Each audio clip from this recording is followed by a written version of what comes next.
Here's your Forbes Daily Briefing for Friday, April 12th. Today on Forbes, $10 billion productivity startup Notion wants to build your AI everything app. Ivan Zhao had started his company based on the idea that you should be able to do as much with a word processor as you can with a blank piece of paper. Josh Koppelman, frequent Midas lister and co-founder of First Round Capital, was so impressed by Zhao's unusual pitch, which involved a lengthy digression into the origins of paper, that he wrote the biggest check in the $2 million seed round in 2013. Koppelman says, quote, "I remember walking out and thinking, this is different from any founder pitch I've ever taken. There was no screenshot, no mock-up. It was very conceptual, but I felt like I understood at the highest level what he wanted to do." But Koppelman was in the minority. 2 years later, people didn't understand the company, called Notion. Notion was the software editor Zhao had built, and he hadn't figured out a compelling way to explain it. Few saw a need for a tool to design personalized computer programs. When he saw first-round employees using Notion, it seemed to Zhao that they were doing it, quote, out of pity, he recalls. He admits, quote, "The software wasn't good enough yet. You know you can get better. You know what better feels like, but you don't quite know how to get there." In a last-ditch attempt to save the company, Zhao and co-founder Simon Last laid off all their employees, sublet their San Francisco office, and moved to Kyoto, Japan, to cut costs. A $150,000 emergency loan from Zhao's mother gave them enough time to reboot with Notion 1.0.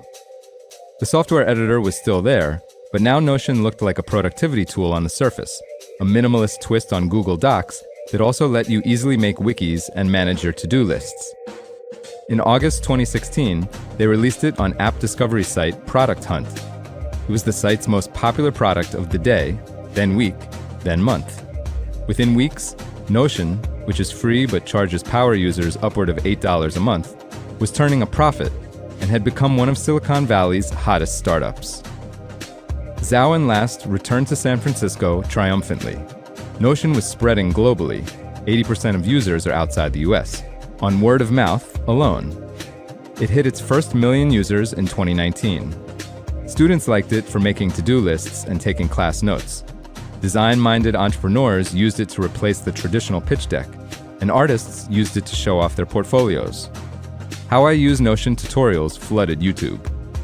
People needed those videos because while Notion is powerful, the customization options for something as simple as a to-do list can make it overwhelming.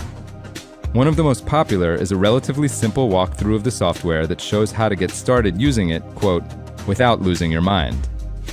But it was precisely this level of customization that made Notion so useful for work.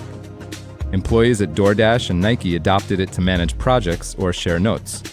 It caught on among some teams at McKinsey after a partner began using it at home to organize his pizza recipes.